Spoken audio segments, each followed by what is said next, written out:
ଜୟ ଜଗନ୍ନାଥ ସାଙ୍ଗମାନେ। ଆଶା କରୁଛି ସବୁ ଭଲରେ ଥିବେ। ଏବେ ତ ଚାଲିଛି ଗଣେଶ ପୂଜା ମାହୋଲ। ଆଉ ଏ ମାହୋଲରେ ଆମେ ବୁଲି ନ ଯିବୁ ଇଏ କେମିତି ହବ। ବିଲକୁଲ ଡେରି ନ କରି ଆମେ ମା ଝିଅ କ୍ୟାମେରାମ୍ୟାନକୁ ଧରିକି ସିଧା ଚାଲିଲୁ କଟକର ସବୁଠୁ ବଡ଼ ଗଣେଶ ଦେଖିବାକୁ। ସତ ସତିକା କ୍ୟାମେରାମ୍ୟାନ ନୁହଁ ବା, ଇଏ ବା ଆମ ଦୁଆର ବାବା।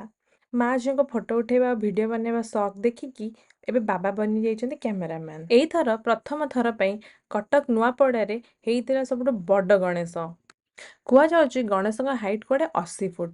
ଏତେ ବଡ଼ ଗଣେଶ ତ ମୁଁ ଆଜି ଯାଏଁ କେବେ ଦେଖିନଥିଲି।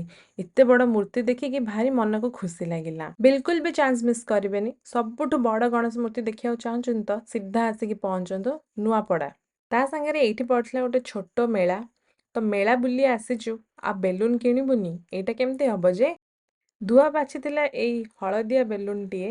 2-4ଟା ଫଟୋ ଉଠେଇ ଆଉ କିଛି ଖାଇବା ଖାଇ ଆମେ ଚାଲିଲୁ ଆମର ନେକ୍ସଟ ଷ୍ଟପେଜ। ନୂଆପଡ଼ାରେ ଅଳ୍ପ ବୁଲାବୁଲି ସାରି କ୍ଲିନିକରେ ଟିକେ କାମ ଥିବା ଯୋଗୁଁ ଆମେ ପଳେଇଗଲୁ ମହାନଦୀ ବିହାର। ଆଉ କ୍ଲିନିକ ପାଖରେ ହେଇଥିଲା ଏଇ ସୁନ୍ଦର ଗଣେଶଟିଏ। ପୂର୍ବ ବର୍ଷ ତ ଦୁଆ ବହୁତ କୁନିଟେ ହେଇଥିଲା ଗଣେଶ ପୂଜା ବେଳେ, ସେଥିପାଇଁ ସିଏ ବିଶେଷ ଏନ୍ଜୟ କରିନଥିଲା। ତା ନାଁରେ ମୁଁ ବହୁତ ଏନ୍ଜୟ କରିଥିଲି। କିନ୍ତୁ ଏଇ ବର୍ଷ ଦୁଆ ଭରପୁର ମଜା ଉଠେଇଛି ଗଣେଶ ପୂଜାର। ଆଶା କରୁଛୁ ଆଗକୁ ଦଶହରା ବି ଆସୁଛି, ଆଉ କଟକ ଦେଶରେ ଆମେ ନିହାତି ବୁଲିବୁ ଆଉ ନୂଆ ନୂଆ ଭିଡ଼ିଓ ନେଇକି ଆସିବୁ। ଆମ ଭିଡ଼ିଓ ଆପଣଙ୍କୁ ଭଲ ଲାଗିଲେ ଲାଇକ୍ ସେୟାର ସବସ୍କ୍ରାଇବ୍ ନିହାତି କରିବେ। ତ ଆମେ ଚାଲିଲୁ ଘରକୁ। Bye bye.